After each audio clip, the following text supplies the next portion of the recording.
I wish I was doing this video under better circumstances, to be honest with you. So for those, many of you may know, some of you may not, that Billy from the Game Chasers passed away as of filming this last night. I've known Billy for 14 years, so this definitely hits hard.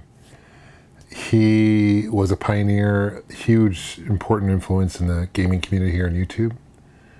But even outside of that, he was a father, husband. He was a great, great guy. And he leaves behind, a legacy. And I want to do this video for a couple of reasons. I want to share with you some funny and just fond memories I have of Billy over the years. And I want to share with you some personal stories I have of me personally that give me hope. And I really hope that by hearing some of these stories, that will give you guys hope. Because I think we need hope. We do. In darkest times, we need hope. We need to know that this isn't just it, right? We need to know that there's more life to life than this. And I will start with, let me start with this. Okay. I've had some health issues myself. Many of you who've been following me know that. 2020, I was diagnosed with a bad aortic valve in my heart and had to get that replaced. I literally had open heart surgery. They cracked me open and all that stuff, right? So crazy. I was born with a bicuspid valve. So most aortic valves have a tricuspid. It looks like a Triforce from Zelda. I was born with two flaps. So it was nothing to do with what I was eating or anything like that. And they caught it in time. My aorta was expanding. And I remember my surgeon telling me, before I was going to surgery, he was like, John, there's a 5% chance you won't make it out of the surgery. Which is scary. I mean, it's scary, right? There's a 5%, a small chance, but there's this chance, right? They literally stop your heart and they put you on this heart machine. And it's crazy. And they have to zap your heart back. I mean, it's pretty wild. I saw, not my surgery, but I saw similar surgery to, another patient online after the fact. And it kind of freaked me out. I'm glad I saw it after the fact. It freaked me out. But I mean, they can do so much with hearts. It's crazy. So I have now a bovine. I have a new valve, part cow, part pig, and eventually I'm going to have to get that replaced. And they said next time I can just go through the groin, and they can do that, which is incredible. But I bring this up because it helped me bring a new appreciation in life. Because one thing I almost failed to mention is when the surgeon told me that I had 5% chance of dying, he also said, followed up with that with this very important sentence I'll never forget. He said, John, if you don't have this surgery, you will not make it 5 more years with the way it's expanding. And guess what, guys? This surgery was 5 years ago, 2020, November of 2020. So this November will be 5 years. So I'm living on borrowed time myself, guys. I really am. And I'm blessed. I feel great, by the way, and successful surgery. Obviously, I'm here. My ticker's going good. I work out 3-4 times a week, do cardio. I just try to keep my heart healthy as much as I can, because it's super important. You only get one chance at life. There's no continues in life, right? A year ago, I was diagnosed with agamelia, which is a rare hormonal disorder, and I thought I had a brain tumor, to be honest. And they did some scans. I did not, but surgery is not an option because typically a brain tumor will cause that. Non-cancerous one, by the way, which is fortunate, but still. You never want to hear brain tumor, and that's what Billy had, different kind of brain tumor. But anyway, I already had heart surgery and braced myself to go through brain surgery. And both times, what's crazy, guys, both times, not crazy really, because Billy reached out to me during the heart surgery or after. He checked in on me, see how I was doing, see if I need anything. That's the kind of guy he was. He loved people. He appreciated me, and I appreciated it. I'd have done the same for him. And then even when I posted that video, he was one of the first to reach out to me and say, John, I'm thinking about you, I'm praying for you, man. And I appreciate that. It meant a lot. It means a lot when people go out of the way to check in on you. I do 100% appreciate that. And that's just who he was, So I've known Billy for 14 years. And by the way, with my condition now, for those who are curious, I'm getting treated for it. So I'm lucky. It's a very expensive treatment. My insurance is covering it. Knock on wood, so far, I'm blessed. I'm not where I need to be. It's getting better. It's improving. So I'm optimistic I'll get there eventually. But right now, I'm on that path. But it's one of those long, slow progression diseases that if left untreated, shortens lifespan and all that jazz, right? So it's something important I need to take care of for sure, right? So I'm dealing with it. So let's talk about Billy real quick, because this video is about him, not me. Billy, I first met him 14 years ago. And I had, at the time, 14 years ago, I had a podcast called All Gen Gamers Podcast. And my fellow colleagues, we decided to do a contest. I forget what game it was. It might have been Endless Oceans, I forget. But one of the contests was that you got to mail in a video and talk about it. And then for the winner of that contest, we'll get the game. We'll mail out the game. And Billy, first video, if you go to his channel, Game Chasers, go to his channel, look up oldest video, and you'll see that this is the very first video he ever uploaded was for All Gen Gamers. And he did like this time traveling editing, and it was just so brilliant. And I remember seeing at the time, dude, this guy's gonna go places. I was thinking, telling all the guys like Pete Dorr and all them, dude, he's gonna go places. He is, and we encouraged him to do his own channel. Like we were like, I straight up called him like, dude, bro, you need to do your own channel. This is brilliant, and that kind of evolved into the Game Chasers. So I'm sure he was planning on doing it anyway. I'm certainly not taking any credit for the Game Chasers, but I'm honored that the first video that he ever did was for my channel. I'm glad I inspired him to do videos at the very least, and that's really cool. I take solace in that. That's awesome. And by the way, he did win the contest, and he got the game and all that good stuff, which is cool. We invited him to the podcast. He was a number of guests on that. I've had him at guest at Game on Expo, which is an event I run in Phoenix. He came out the first year, subsequent years as well, number of times. And I've met him just throughout going to cons myself, right? Retropalooza, whether it's at SoCal, we hung up in SoCal. Had a great time in LA. We did go to a few strip clubs, but I won't get into too much detail of that. And just so many good memories. Vegas, CGC, which is Classic Gaming Expo. Great event, no longer around, unfortunately, but held in Vegas once every couple of years at the time, and we hung out in Uptown Vegas a lot, and some gambling. I mean, just his shenanigans were so classic, and just classic Billy. But at the end of the day, he just really cared for everyone, and never was judgmental. He, quite honestly, I was a little jealous of his editing ability on his videos. It's just brilliant. And jealous in a good way, of course, not in a spiteful way, but he was so talented and gifted with his video skills and just connecting on camera. And I'm so glad he has this channel, because he will live through there, obviously, but he's going to live through memories of so many. He touched so many. I'm just on Facebook today, going through the feed and social media, and seeing all these pictures of him and fans, and his wife, and memories of her and their kid, and just wow,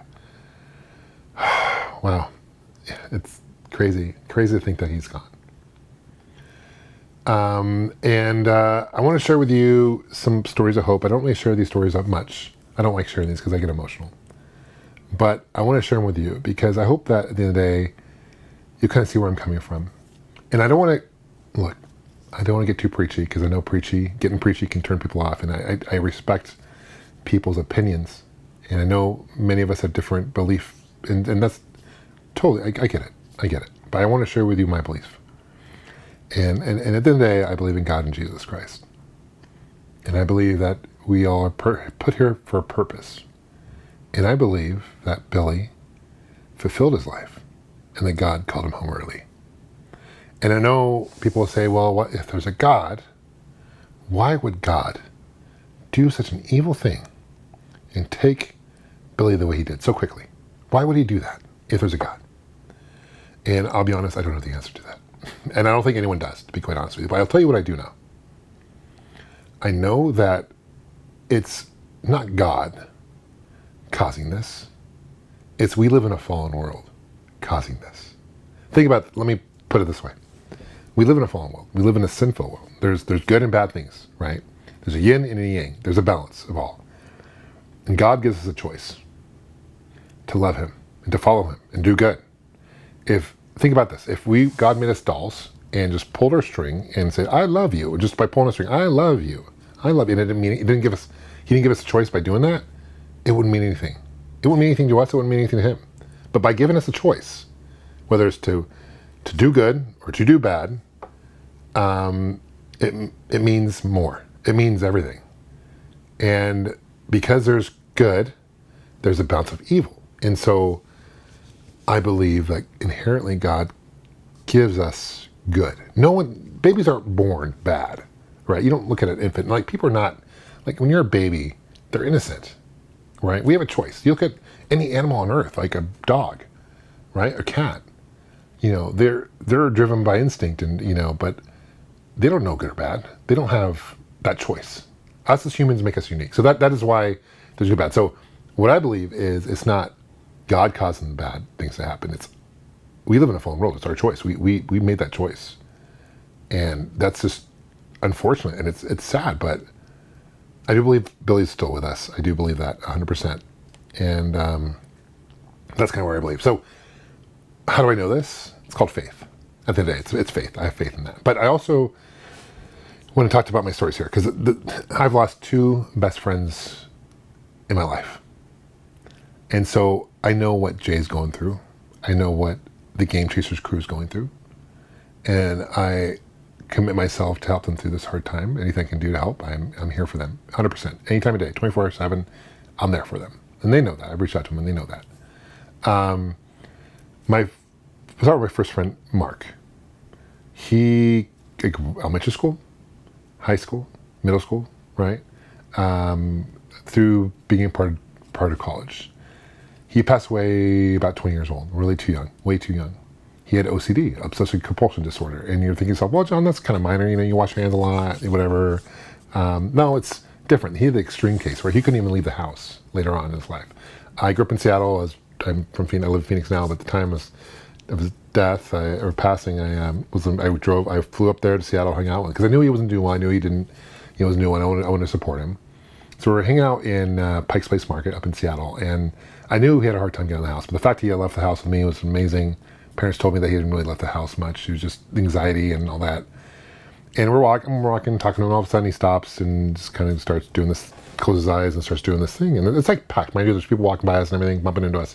He starts like just moving things around, closes his eyes, and I'm like, what are you doing, Mark? And he said, I'm trying to free up space for me because I'm seeing these things and I'm having a hard time. So he had mental health issues. And I'm very sensitive to that. I know a lot of people have mental health issues, and it's sad. And we need to empathize with that. And we need to treat those people. And so I left, and about a month later, he had a really bad episode where he was naked in his bathroom holding a knife, and his parents didn't know what to do. His dad called the cops, and his cop came in, and because he wouldn't drop this knife, it was like a butter knife. It was like not even a sharp knife, and they shot him. And he didn't have any. They couldn't tase him because he had no clothes on, so they couldn't tase him.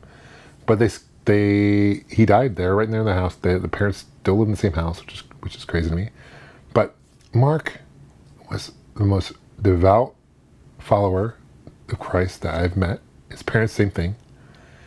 And that's when I started asking, why? Why would God do this?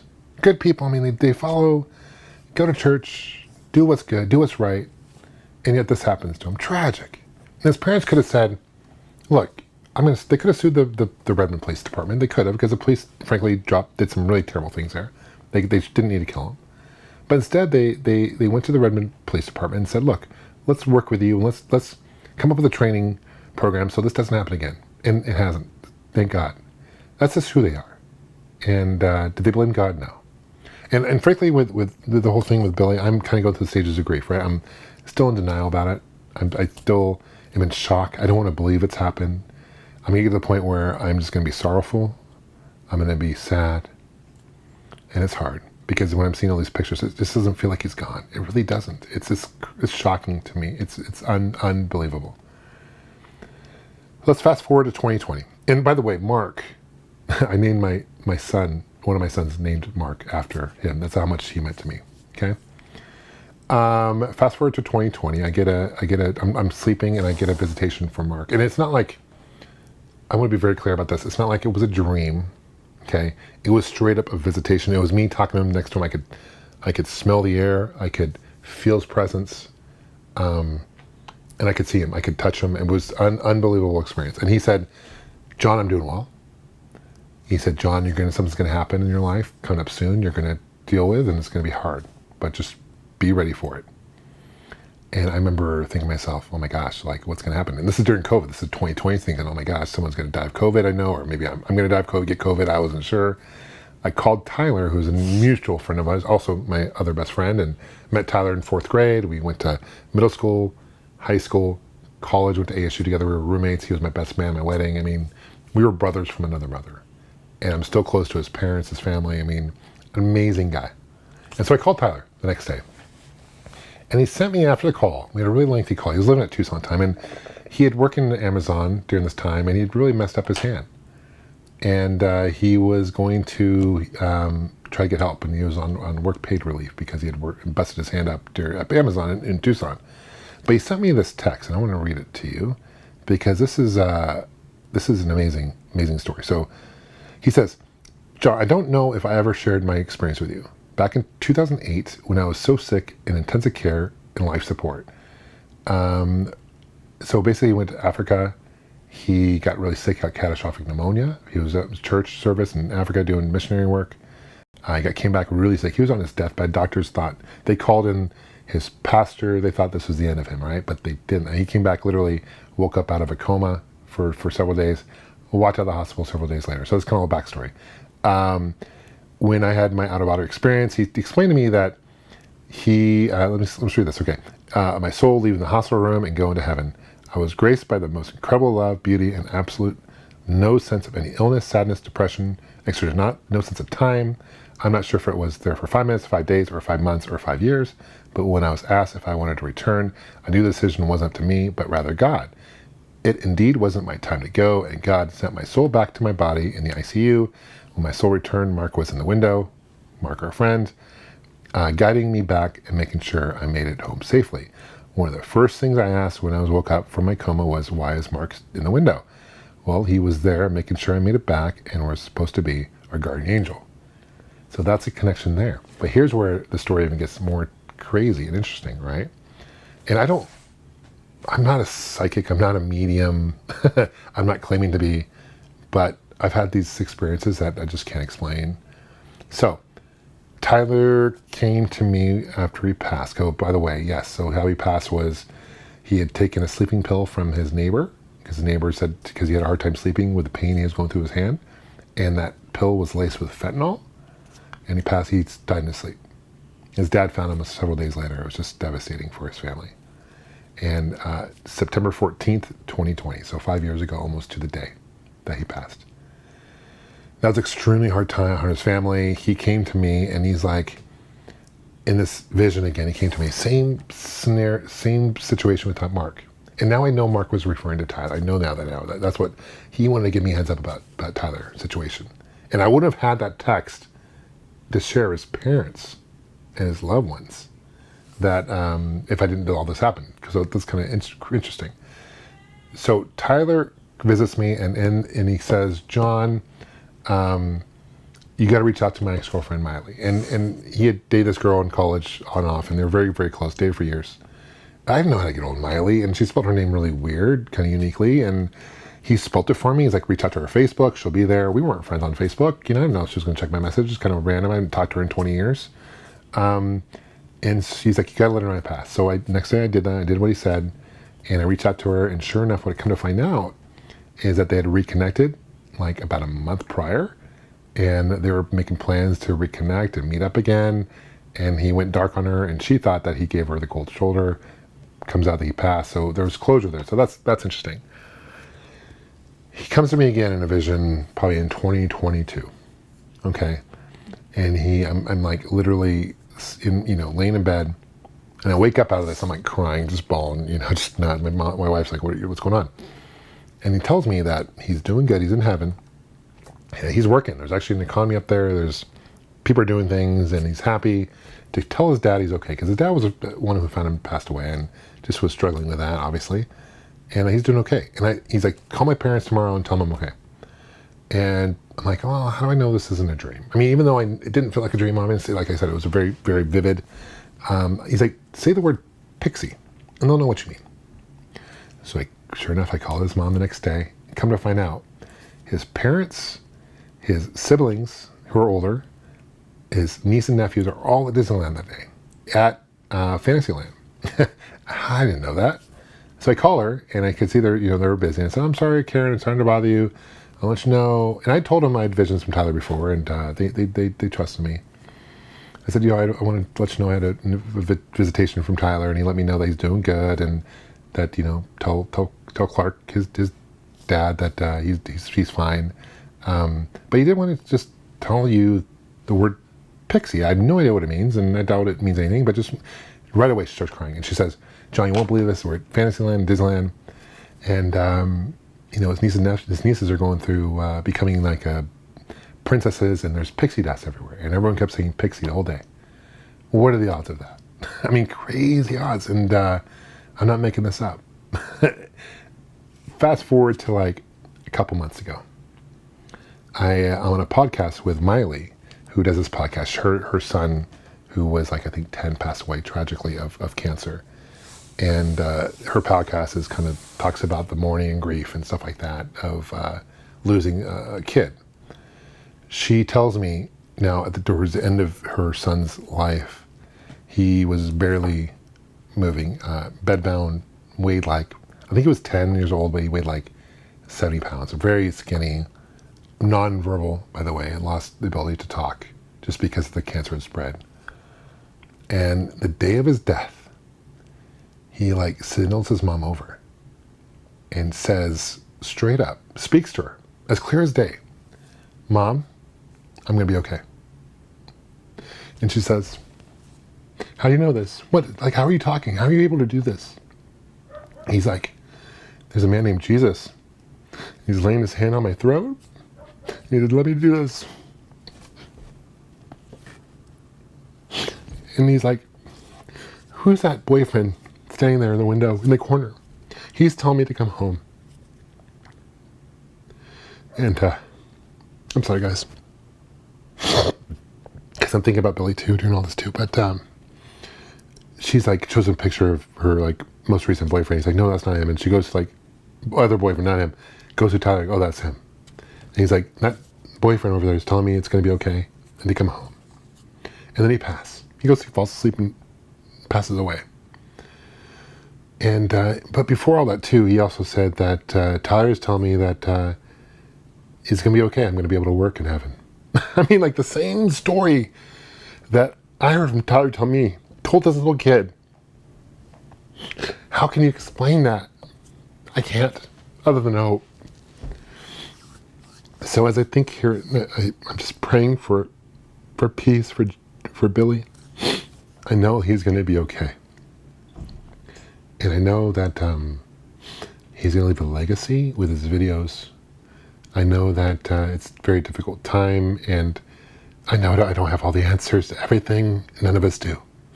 But what we can do is we can honor Billy by being good to each other, treating people with respect, and sharing memories of Billy. And, I encourage you guys to watch their movie, The Avengers and Game Chasing. Get their Blu-ray, support them, Jay, during this hard time. But it is streaming on Amazon. I believe it's on Tubi as well for free. It's a really funny, I was watching last night with my wife, and it's a really funny movie. And well edited, just brilliantly edited. And Billy had so much talent.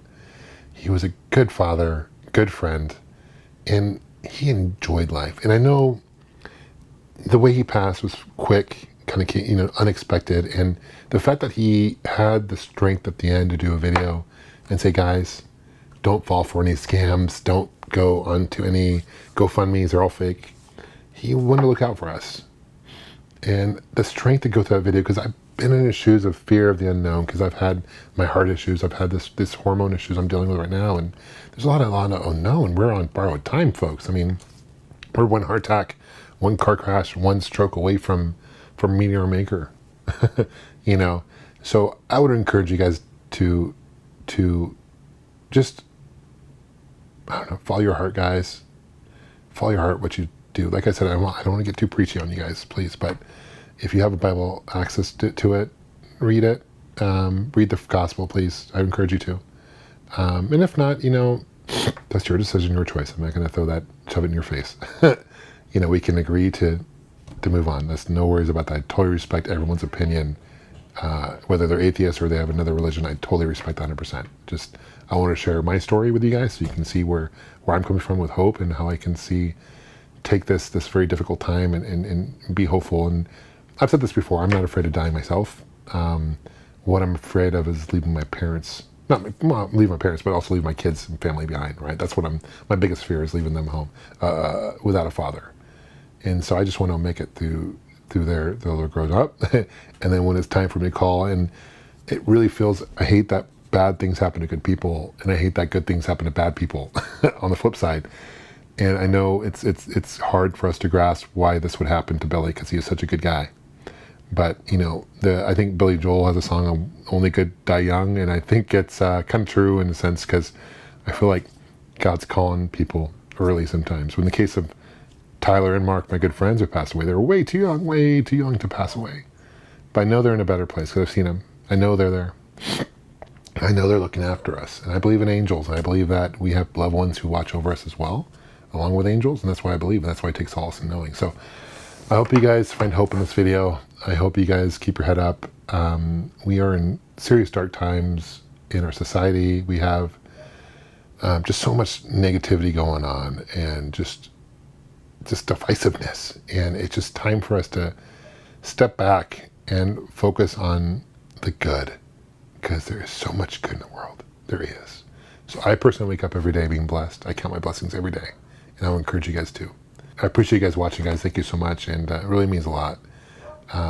Really care for you guys a lot, and we'll see you soon. Game on.